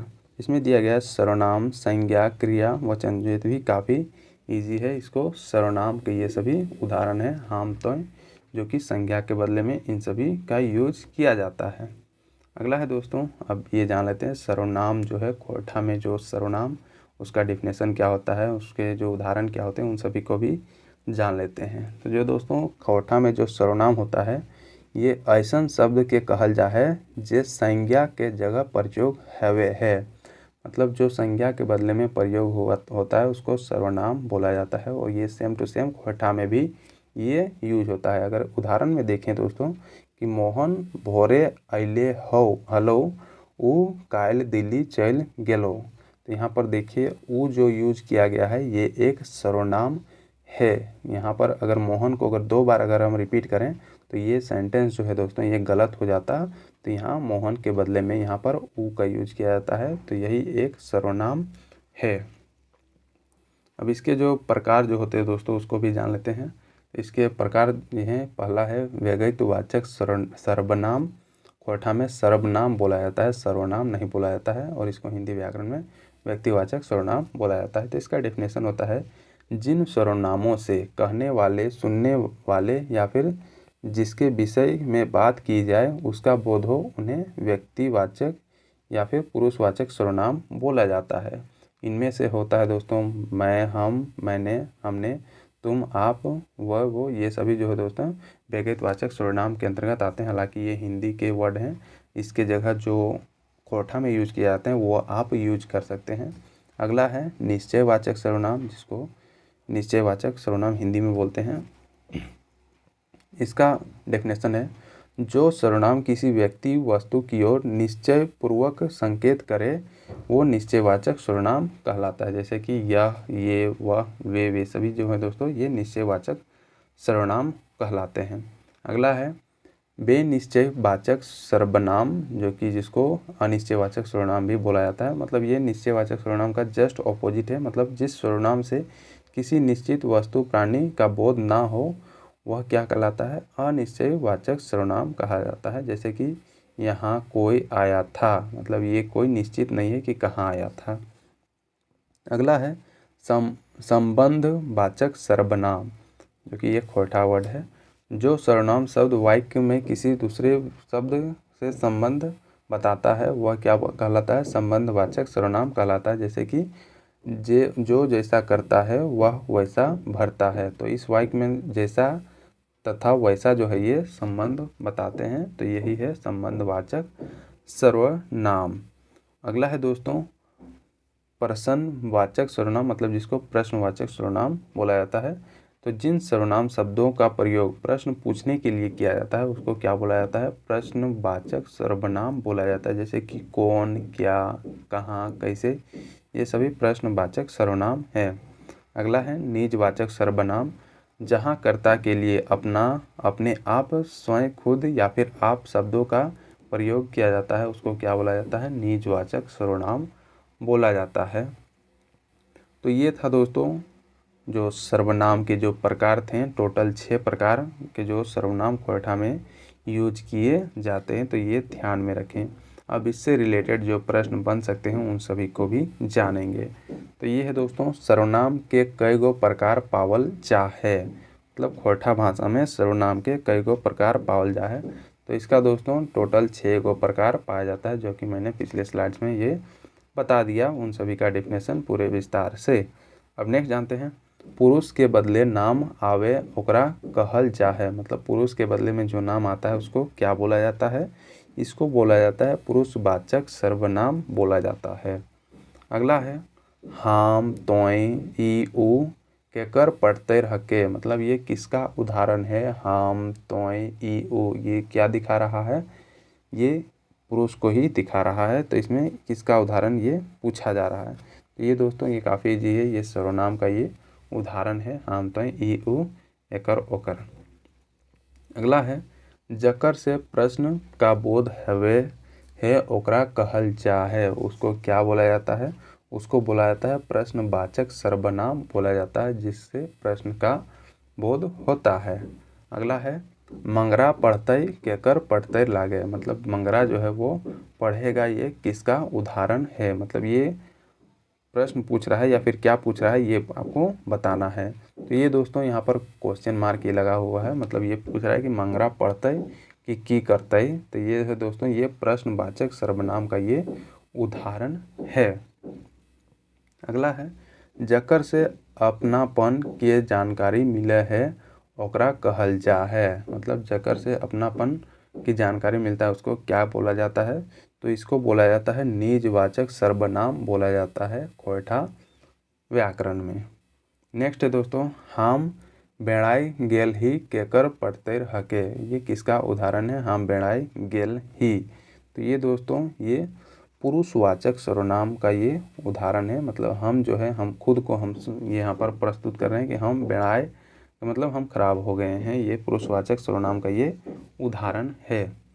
अगला है दोस्तों जकर से निश्चित चीज़ के बोध करल जा है ओकरा कहल जा है, मतलब उसको क्या बोला जाता है जिससे किसी निश्चित चीज़ का बोध होता है। तो ये काफ़ी इजी है, ये भी क्या हो जाएगा? निश्चयवाचक सर्वनाम का ये डिफिनेशन है जो ये दिया गया है, जिससे किसी निश्चित चीज़ का बोध किया जाता है। अगला है रामू भात खाए लागल है केकर पढ़ते हकै, मतलब ये जो उदाहरण है ये किसका उदाहरण है? रामू भात खाए लागल है। तो ये क्या कर रहा है? एक निश्चित काम कर रहा है कि वो भात खा रहा है। तो यही होगा दोस्तों निश्चयवाचक सर्वनाम होगा, ये इसका उदाहरण है रामू भात खाए लागल है। अगला प्रश्न है जकर से अनिश्चित चीज़ के बोध हैवे है ओकरा की कहल जा है, तो इसको बोला जाता है अनिश्चयवाचक सर्वनाम, इसको बोला जाता है जिससे किसी अनिश्चित चीज़ का बोध होता है। तो यहाँ पर दोस्तों जो पिछला यहाँ पर काफ़ी क्लियर आपको समझ में आ रहा होगा, जो सर्वनाम है ये सभी चीज़ें जो है ये आपको प्रश्नों से काफ़ी अच्छे से क्लियर विजन आपको मतलब समझ आ रहा होगा। अब नेक्स्ट जानते हैं बुधनी स्कूल जैतै केकर पढ़ते हके, मतलब जो बुधनी जो है वो स्कूल जैतै ये किसका उदाहरण है? तो ये दोस्तों अनिश्चयवाचक का ये उदाहरण है, मतलब ये पता नहीं है कि बुधनी स्कूल जाएगी कि नहीं जाएगी। नेक्स्ट जानते हैं दोस्तों अगला प्रश्न है जेकर से दोसर संगे रिश्ता कर बोध हवे है ओकरा कहल जा है, उसको क्या बोला जाता है जिससे दूसरे के साथ रिश्ते का बोध होता है? तो दोस्तों इसको बोला जाता है संबंधवाचक सर्वनाम, इसको बोला जाता है जिससे किसी दूसरे के साथ संबंध का बोध होता है। अगला प्रश्न है सीता पढ़ते तो हम पढ़ब केकर पढ़ते रहके, मतलब सीता पढ़ेगी तब हम पढ़ेंगे, ये किसका उदाहरण है? तो ये दोस्तों ये संबंधवाचक का ये उदाहरण है, मतलब सीता के साथ किसका संबंध है? ये हम का संबंध है, इसीलिए ये संबंधवाचक का ये उदाहरण है। अगला है दोस्तों संज्ञा और सर्वनाम के विशेषता बतावे ओकरा कहल जा है। अब यहाँ से आपको आएगा विशेषण का ये डिफिनेशन आपको देखने को मिलेगा, उससे रिलेटेड जो भी प्रश्न बन सकते हैं उन सभी का प्रश्न आपको यहाँ से देखने को मिलेंगे। एक तरह से देखा जाए यहाँ से आपको विशेषण का पार्ट ये शुरू हो चुका है। यहाँ पर क्या पूछा जा रहा है? संज्ञा और सर्वनाम के विशेषता बतावे ओकरा की कहल जा है, तो उसको बोला जाता है दोस्तों विशेषण बोला जाता है खोरठा में, हालांकि ये हिंदी व्याकरण में भी सेम बोला जाता है। अब इसमें जानते हैं विशेषण के कई गो प्रकार मिले हैं, मतलब विशेषण का कितना प्रकार होता है जो कि खोटा भाषा में ये यूज किया जाता है। तो इसके टोटल 4 प्रकार होते हैं विशेषण के। अब इसके बारे में जान लेते हैं कि विशेषण जो होता है ये क्या होता है। विशेषण से संज्ञा के बोध हवे है, संख्या यहाँ पर कुछ मिसटाइप है, और ओकर संख्यावाचक विशेषण कहल जा। यहाँ पर ये दोस्तों ये संख्यावाचक विशेषण का ये डिफिनेशन है कि जिस विशेषण से संख्या के बोध हवे है उसको क्या बोला जाता है, संख्यावाचक विशेषण बोला जाता है। अब इसके जो हैं 2 प्रकार होते हैं, जैसे कि हो गया गुणावल जो कि निश्चयवाचक जो विशेषण है, जिसमें जो है माने कोन्हो निश्चित संख्याक देखभाल जा है ओकरा की कहल जा है गुणवाल, मतलब निश्चय संख्यावाचक विशेषण कहा जाता है। जैसे कि अगर देखा जाए 1 आना, 16 आना, 10 पड़ोसी और दुगना, ये सभी जो है दोस्तों निश्चयवाचक जो है विशेषण है। अगला इसका प्रकार है जिसको बोला जाता है अनठेहरी, जिसको अनिश्चित वाचक बोला जाता है। जेकर से कोनो संख्या के बोध नाय हवे है ओकरा की कहल जा है अनिश्चय वाचक कहल जा है, जिसको खोटा में अगर देखा जाए ये अनठेहरी इसको बोला जाता है। जैसे अगर देखा जाए तो मन, शेर, किलो, कते, पैला, ये सभी जो है दोस्तों अनठेहरी मतलब ये संख्यावाचक विशेषण के ये प्रकार है जिसको अनठेहरी बोला जाता है। अब नेक्स्ट जानते हैं अगला विशेषण जो कि है मात्रावाचक विशेषण। अब इसका डेफिनेशन क्या होता है, संज्ञा व सर्वनाम के ऐसन शब्द कोनो मात्राक बोध हवे है ओकरा की बोलल जा है मात्रावाचक विशेषण बोला जाता है। जैसे कि 4 पसेरी, 2 सेर घी, ये सभी है दोस्तों मात्रा का बोध करवाता है, उसको मात्रावाचक विशेषण बोला जाता है। अगला विशेषण है जिसको बोलते हैं सर्वनामिक विशेषण। ये जो है दोस्तों जो सर्वनाम संज्ञा व क्रिया के प्रयोग विशेषण रूप हवे है ओकरा की कहल जा है सर्वनामिक विशेषण कहल जा है। जैसे कि ह, ई, ये सभी हैं सर्वनामिक। ये ऊ भूखे लड़बड़ाइल लो, मतलब ये मतलब भूख के कारण जो लड़बड़ा जाता है उसको क्या बोला जाता है, भूखे लड़बड़ैलो। ए वाक्य में ऊ जो सर्वनाम है ये लड़बड़ैलो विशेषण जे ओकर विशेषता बात रहल है। तो ये है दोस्तों सर्वनामिक विशेषण। अगला है जो कि एक और ये लास्ट है गुणवाचक विशेषण। जे संज्ञा व सर्वनाम के गुण स्वभाव के विशेषता बतावे है ओकरा की कहल जा है गुणवाचक विशेषण कहल जा है। जैसे अगर देखा जाए समय बोधक विशेषण जो है ये नावा, पुरान, अगला, पिछवाड़ी, ये सभी समय बोधक है। स्थान बोधक अगर देखा जाए तो ये उजैल, भीतर, पूर्वीवा, पछी आरा, ये सभी स्थान बोधक है। रंग बोधक देखा जाए तो ये कैलाइल, पियर, हरियर, चरका, करिया, ये सभी रंग बोधक ये गुणवाचक के ये विशेषण है। तो ये रहा दोस्तों विशेषण के जो प्रकार हैं उन सभी को मैंने एक एक करके डिस्कस कर दिया। अब इससे रिलेटेड प्रश्नों को जानेंगे, वहाँ पर आपको क्लियर समझ में आपको आ जाएगा। तो चलिए जानते हैं जकर से गुण, दशा, आकार के जानकारी मिले है ओकरा की कहल जा है दोस्तों। तो इसको बोला जाता है गुणवाचक विशेषण बोला जाता है, जिससे गुण, दशा, आकार की जानकारी मिलता है।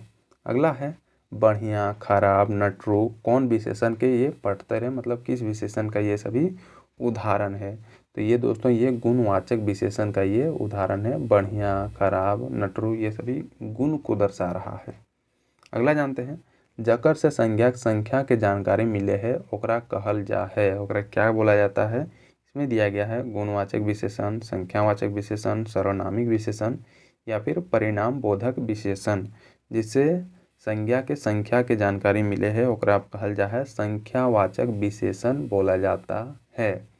अब इसमें अगला प्रश्न है 4, 2, 3 केकर पठतर हके, मतलब ये किसका उदाहरण है। तो ये दोस्तों ये सभी संख्यावाचक के ही उदाहरण है, मतलब इसमें संख्या को दिखा रहा है 4 गो, 2 गो, 3 गो, ये सभी संख्या को प्रदर्शित कर रहा है।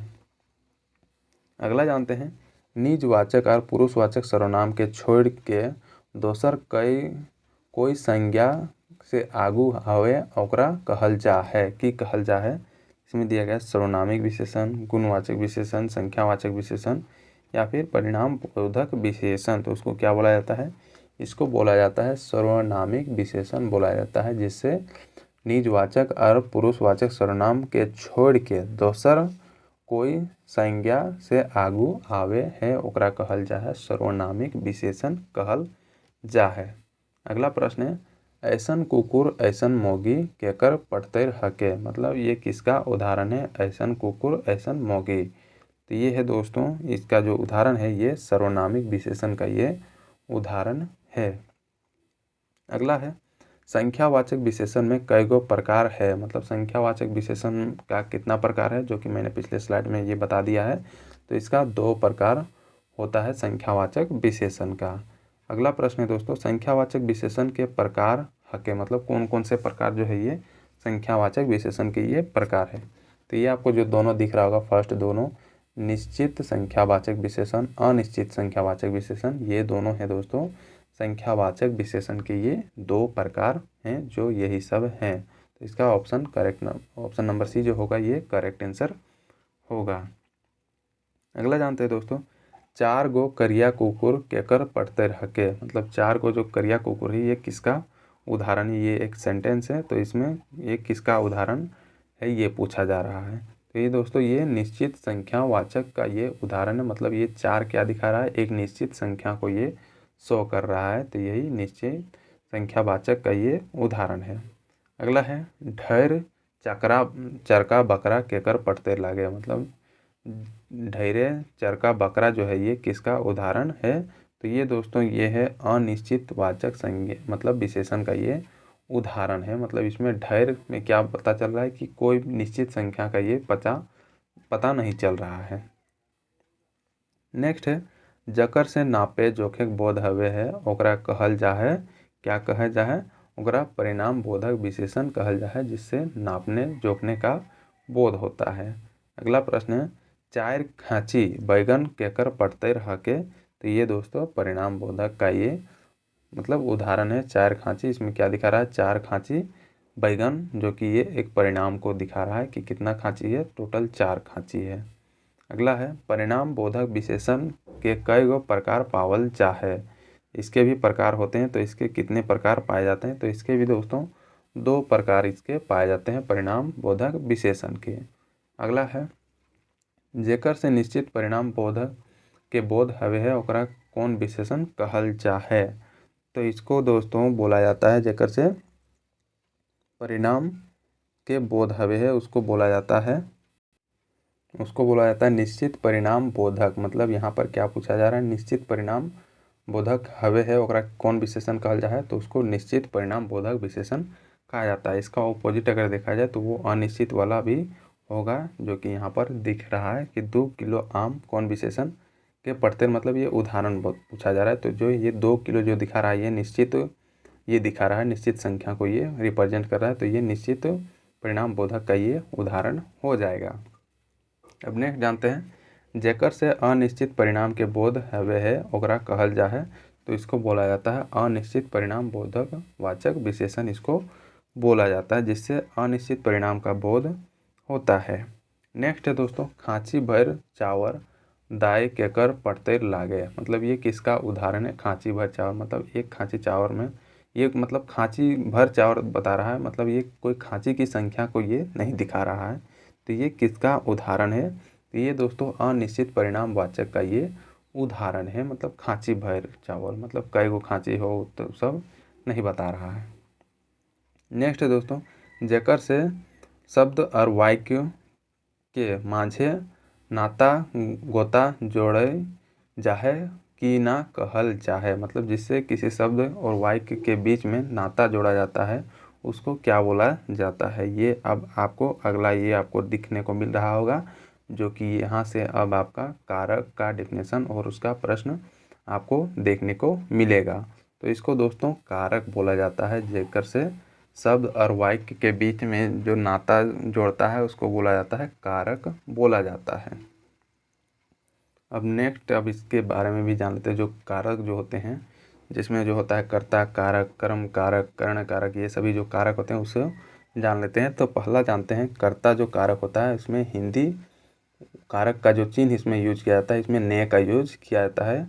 और खोटा में अगर देखा जाए दोस्तों तो इसमें ए और ए का यूज किया जाता है और शून्य का भी इसमें यूज किया जाता है कर्ता कारक में। जैसे कि अगर इसका उदाहरण देखा जाए तो राम कहलई, रामे कहलई, मतलब ए का यूज किया गया है कि नहीं, रामे कहलई, और ए का मतलब बापे कहलई। तो ये दोस्तों कर्ता कारक के ये सभी जो हैं उदाहरण वाक्य हैं। अगला है दोस्तों कर्म कारक।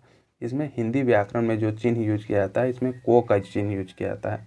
और खोटा व्याकरण में अगर देखा जाए तो इसमें के, आ और ओ का यूज किया जाता है। और इसका उदाहरण अगर देखा जाए, राम मोहनेक मारलई, मतलब राम ने मोहन को मारा।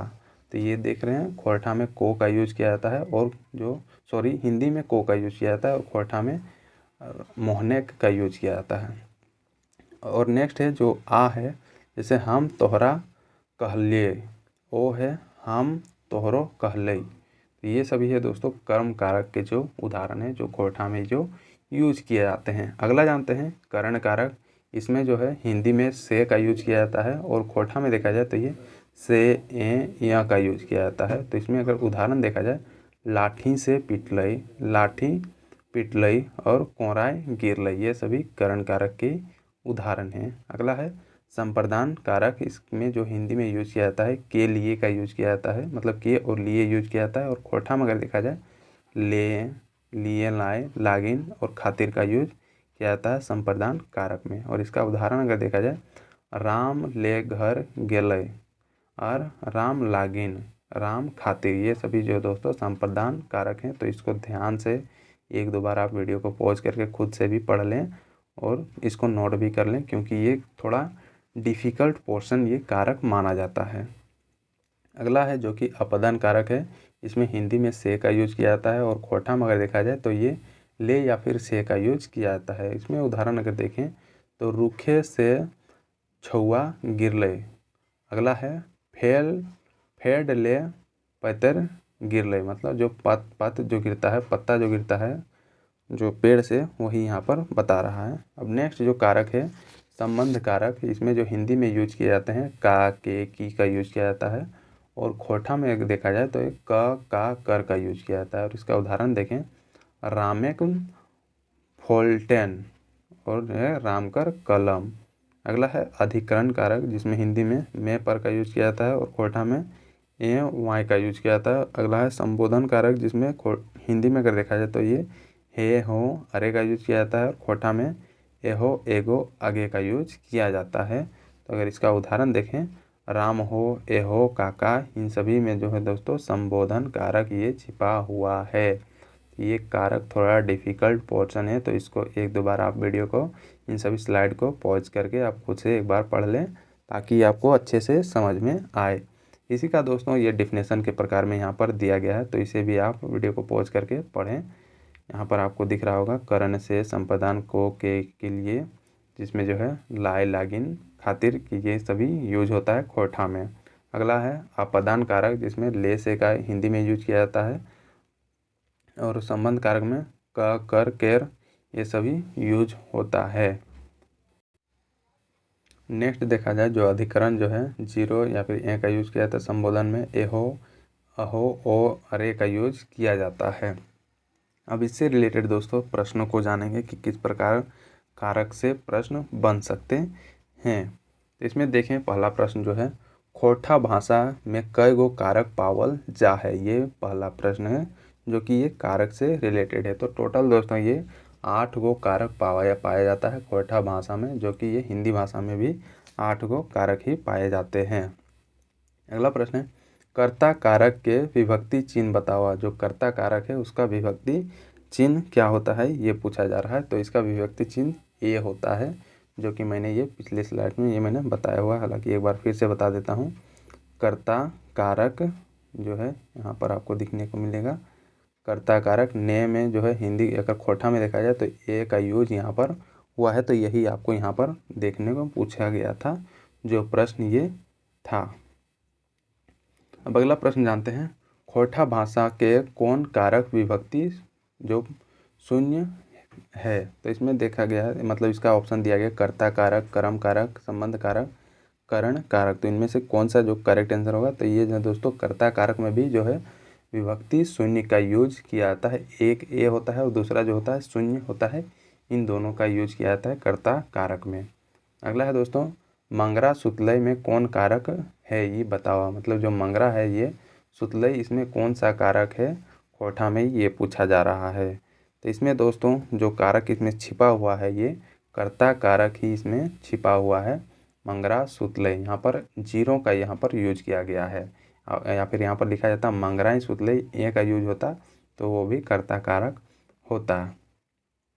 तो ये दोस्तों कारक थोड़ा डिफ़िकल्ट पोर्शन माना जाता है खोरठा लैंग्वेज में, तो इसको ध्यान से देखें। जो भी प्रश्न यहाँ पर डाले गए हैं उन सभी से आपको हूबहू जो है दोस्तों प्रश्न देखने को मिलेंगे एग्जामों में।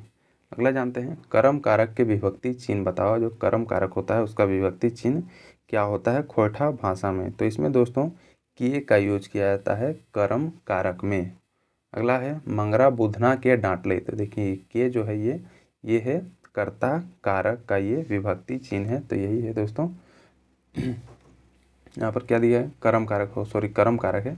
पहला जो था कर्ता, दूसरा कर्म है, तो ये कर्म कारक का ये पूछा जा रहा है। तो इसमें मंगरा बुधना के डांटले में कारक बतावा, मतलब कौन सा कारक इसका यूज किया गया है। तो दोस्तों इसमें कर्म कारक का इसका यूज किया था। जो के जो है ये विभक्ति चिन्ह है कर्म कारक का। अगला जानते हैं, करण कारक के विभक्ति चिन्ह बतावा। मतलब ये कर्म कारक, करण कारक जो है इसका विभक्ति चिन्ह क्या होता है ये पूछा जा रहा है। तो इसका विभक्ति चिन्ह जो दोस्तों जो होता है से और ये दोनों करण कारक के ये विभक्ति चिन्ह है, और ये इसका करेक्ट आंसर जो होगा ये ऑप्शन नंबर सी होगा। अगला है, बुधना कोड़ी से कोड़लई के में कौन सा कारक है। तो ये दोस्तों इसमें जो कारक छिपा हुआ है ये कर्ण कारक है। बुधना कोड़ी से कोड़लई, यहाँ पर दिख रहा होगा ये से और ये का जहाँ पर यूज होता है उसमें कर्ण कारक आता है। अगला है दोस्तों, संप्रदान कारक के विभक्ति चिन्ह बताओ। जो संप्रदान कारक जो होता है उसका विभक्ति चिन्ह क्या होता है ये पूछा जा रहा है। तो इसका विभक्ति चिन्ह जो होता है दोस्तों ये सभी जो है लागिन, खातिर, लाई, ये सब जो है ये संप्रदान कारक की ये विभक्ति चिन्ह है। अगला है, बुधना बुधनी खातिर मोरल में कौन कारक है। तो इसमें दोस्तों संप्रदान कारक का इसमें यूज किया गया है, बुधना बुधनी खातिर मोरलई। अगला है, अपदान कारक के विभक्ति चिन्ह बताओ। मतलब अपदान कारक के विभक्ति चिन्ह में से कौन सा है, जो कि मैंने पिछले स्लाइड्स में मैंने टेबल वाला जो पढ़ा रहा था उसमें आपको पूरे डिटेल में बता दिया है। तो इसमें अपदान कारक का जो विभक्ति चिन्ह होगा दोस्तों ये ले और से, ये दोनों इसका विभक्ति चिन्ह होगा अपदान कारक का। तो ऑप्शन नंबर सी इसका करेक्ट आंसर होगा। अब इसमें दिया गया है, गाछ से कटहल गिरलक में कौन कारक है। मतलब जो गाछ जो है उससे कटहल जो है वो गिरता है, इसमें कौन सा कारक इसमें छिपा हुआ है ये पूछा जा रहा है। इसमें दोस्तों अपदान कारक इसमें छिपा हुआ है। यहाँ पर आपको दिख रहा होगा से और ले का जो यूज हुआ है यही अपदान कारक का ये उदाहरण है। अगला है, छाइन ले खापरा गिरलई में कौन कारक पावल जा है। तो यहाँ पर देखें ले का यूज किया जाता है, किया जा रहा है। तो इसमें भी दोस्तों ये अपदान कारक का इसमें यूज किया गया है। अगला प्रश्न है, खोरठा में संबंध कारक के विभक्ति चिन्ह बताओ। मतलब संबंध कारक का विभक्ति चिन्ह क्या होता है खोरठा में। तो ये कर और क ये दोनों होता है खोरठा का विभक्ति चिन्ह। That means option number C इसका करेक्ट आंसर होगा। अब इसका अगला प्रश्न है, सोमराक बारी लागई में कौन कारक है। मतलब सोमराक यहाँ पर क्या यूज किया जा रहा है, कर या फिर क का यूज अगर कहीं भी दिखे तो वो क्या होगा संबंध कारक। तो यहाँ पर सोमराक बारी मतलब क का ये यूज किया गया है। तो इसमें कौन सा कारक यूज है, इसमें है दोस्तों संबंध कारक का इसमें यूज किया गया है, सोमराक बारी लागई। अगला है, मंगरी कर धार लागई में कौन कारक है। तो ये देख रहे हैं यहाँ पर कर का यूज किया गया है, तो ये भी संबंध कारक ये कहलाएगा। मतलब संबंध कारक का यूज किया गया है इसमें मंगरी कर धार लागई में। नेक्स्ट दोस्तों, अधिकरण कारक में के विभक्ति चिन्ह कौन सा है वो बताने के लिए पूछा जा रहा है। तो इसका विभक्ति चिन्ह ए या फिर एंज जो है वांज जो है ये दोनों इसका विभक्ति चिन्ह है। That means option number C इसका करेक्ट आंसर होगा। तो दोस्तों वो जो चार्ट मैंने वो बताया हुआ है जो विभक्ति चिन्ह, कारक, उसका विभक्ति चिन्ह क्या होगा, उन सभी जो वो चार्ट जो है उसको आप एक बार बढ़िया से देख लें वीडियो को बैक करके, ताकि आपको अच्छे से अच्छे जो है खोटा का जो कारक है वो समझ में आ जाएगा। वहीं से आपको मैक्सिमम प्रश्न जो है वो देखने को मिलेंगे। अब इसका अगला प्रश्न है, खोटा भाषा व्याकरण में केकर प्रभाव मिले है। तो जो खोटा भाषा व्याकरण है दोस्तों, उसमें किसका प्रभाव देखने को मिलता है सबसे ज़्यादा। तो इसमें दोस्तों हिंदी व्याकरण का प्रभाव ये देखने को मिलता है, जो खोटा का जो व्याकरण है। तो ये दोस्तों ये रहा खोटा व्याकरण के जो प्रश्न जो थे, टोटल 155 प्रश्नों को मैंने इसमें डाला हुआ है, जो कि काफ़ी इम्पोर्टेंट जो प्रश्न है। इसमें संज्ञा, सर्वनाम, विशेषण, कारक, इन सभी जो इम्पोर्टेंट टॉपिक्स हैं, इन सभी का प्रश्न प्लस उन सभी का डेफिनेशन पूरे विस्तार से मैंने इस वीडियो में कवर कर दिया है। तो मुझे नहीं लगता है कि इससे एक्स्ट्रा आपको प्रश्न देखने को मिलेंगे एग्ज़ाम में। तो दोस्तों वीडियो को ज़्यादा से ज़्यादा लाइक शेयर ज़रूर करें, और इस चैनल में आपको दोस्तों झारखंड पीजीटी का जो आने वाला एग्ज़ाम है और जो लैब असिस्टेंट का जो एग्ज़ाम चल रहा है, उसके कई model set, total 10 model set इसमें करवाए हुए हैं, और वीकली करंट अफेयर आपको इस चैनल में देखने को मिलेंगे। झारखंड जीके जीएस के प्रश्न यहाँ पर देखने को मिलेंगे, और जो पंचायत सचिवालय का जो अभी वैकेंसी आया हुआ है जेएसएससी सीजीएल का, उसके भी कुछ मॉडल सेट आपको यहाँ पर देखने को मिलेंगे। तो इन सभी वीडियो को भी देखें और इन सभी का लाभ उठाएं, ताकि जो एग्ज़ाम झारखंड के अंतर्गत आते हैं उन सभी के लिए काफ़ी इम्पोर्टेंट वीडियोज़ हैं। तो थैंक यू दोस्तों, वीडियो को ज़्यादा से ज़्यादा लाइक शेयर करें, और जो लोग अभी तक इस चैनल में नए हैं, जो लोग अभी तक इस चैनल को सब्सक्राइब नहीं किए हुए हैं, वो ज़रूर से ज़रूर सब्सक्राइब करके बेल आइकन ज़रूर दबाएं, ताकि आपको रेगुलर अपडेट इस चैनल के थ्रू मिलती रहे। और जो लोग टेलीग्राम ग्रुप में नहीं जुड़े हुए हैं वो जुड़ जाएं, वहीं पे आपको इसकी पीडीएफ मिल जाएगी। तो थैंक यू दोस्तों, मिलते हैं अगले वीडियो में, तब तक बने रहें।